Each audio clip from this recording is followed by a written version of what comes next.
Bonjour à tous et bienvenue dans la cuisine de Marie. Aujourd'hui, nous allons faire une recette de tarte chocolat banane.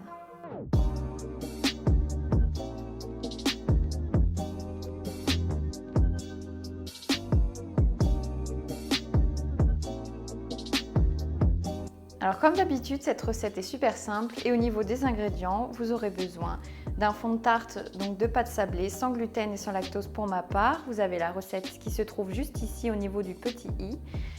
Également 2 bananes plutôt mûres, une noisette de beurre, 2 cuillères à soupe de cassonade, 200 g de chocolat noir et enfin 30 centilitres de lait. Il s'agit de lait végétal également.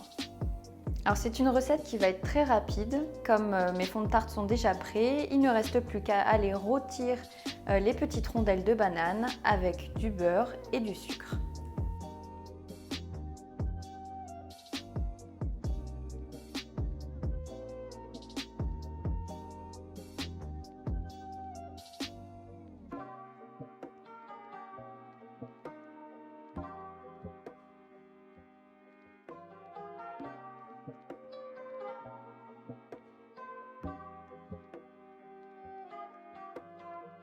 Une fois que nos bananes sont prêtes, donc c'est pas bien grave si les bananes se sont écrasées, de toute façon ça va aller à l'intérieur de la préparation. Donc vous pouvez maintenant les disposer au fond des fonds de tarte.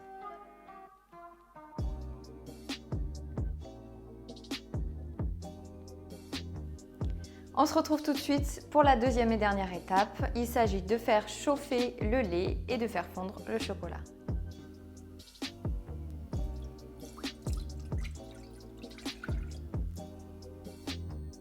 Donc le lait est chaud, on va pouvoir y incorporer tout doucement le chocolat.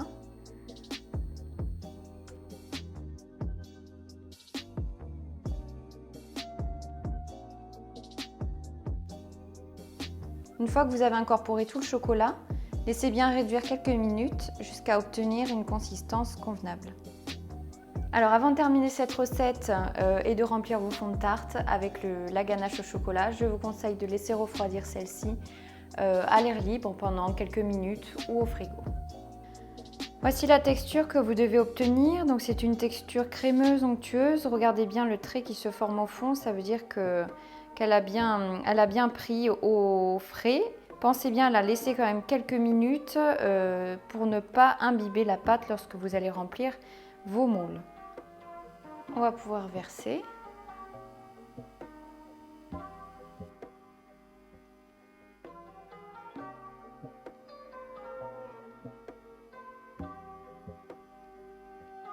Merci à tous d'avoir regardé cette vidéo. N'hésitez pas à reproduire cette recette et d'ailleurs si vous le faites, envoyez-moi une photo sur mon Insta. Pensez bien à mettre vos tartelettes au frais une fois avoir mis la ganache pour une meilleure dégustation. Je vous dis à très bientôt pour une nouvelle recette. Bye bye!